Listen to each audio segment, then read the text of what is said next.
eu levei muito tempo para compreender por que a extrema-direita transnacional tem esse culto a Israel e Jerusalém. O que está por trás disso? É algo muito surpreendente. Veja, não se trata de um culto a Israel ou a Jerusalém. Do que se trata, e isso é muito claro na Igreja Universal do Reino de Deus.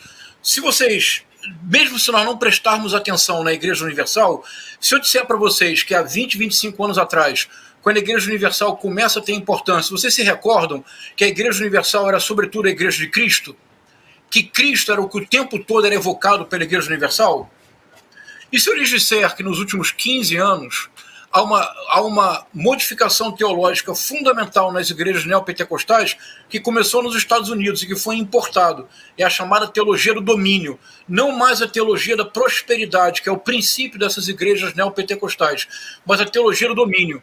Rodrigo, quando eu realmente compreendi o que é a teologia do domínio, eu caí da cadeira. Veja, eu vou tentar ser o mais sucinto e claro possível, porque é muito importante que se entenda isso. É assim, uma transferência teológica.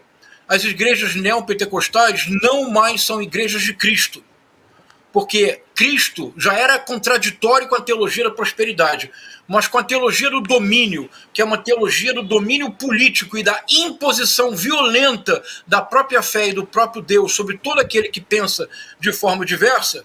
Então, vejam o que acontece hoje nas igrejas neopentecostais. Verdadeiro Deus, verdadeira religião. Há uma transferência radical do Novo para o Velho Testamento.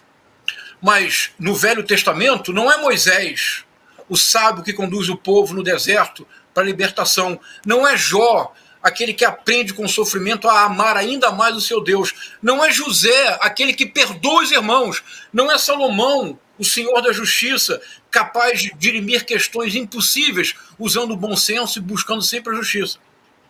É o Deus da fúria, né? A extrema-direita é isso. William, para a extrema-direita transnacional, o modelo, e você verá, Rodrigo, Netanyahu, Trump, Bolsonaro, Javier Milei, o modelo é Davi. Mas não o Davi, aquele que derrota Golias, usando a astúcia e não a força. É o Davi, senhor de exército.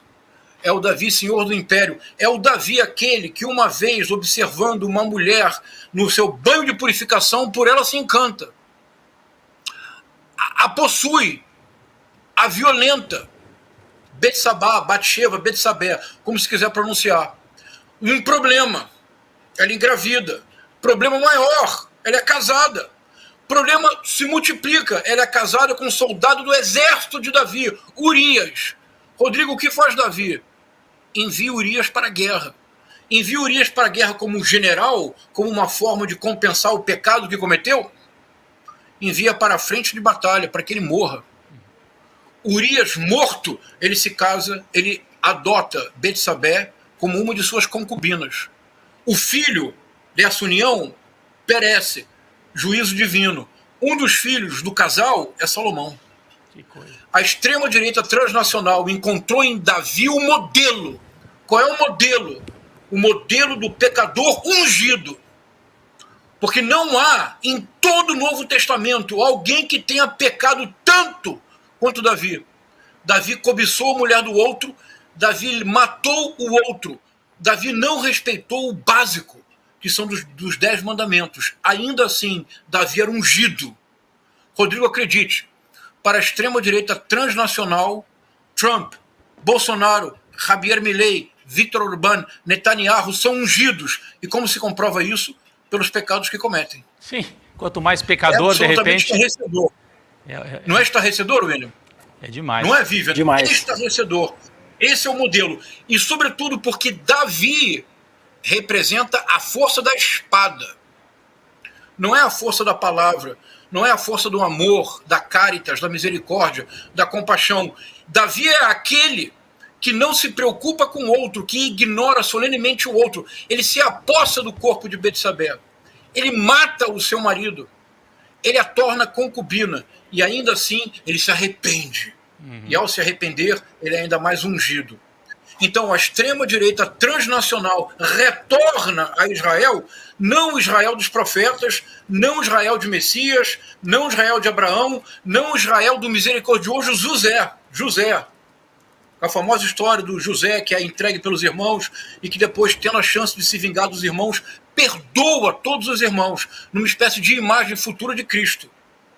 A extrema-direita se reúne a Jerusalém e a Israel, mas é preciso dizê-lo, sobretudo a Davi. Em alguma medida, o atual massacre, genocídio, e veja, genocídio mesmo.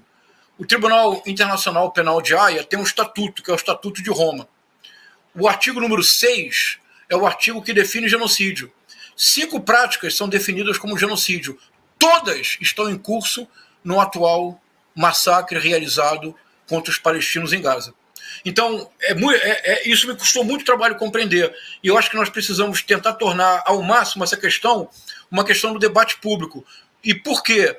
Porque com esta concepção de política, a única possibilidade é a retórica do ódio, é a desumanização do outro, é a repetição de massacres, seja simbólicos, seja massacres físicos, como os que estamos assistindo agora. Não é uma questão simples, porque essa articulação da extrema-direita é transnacional.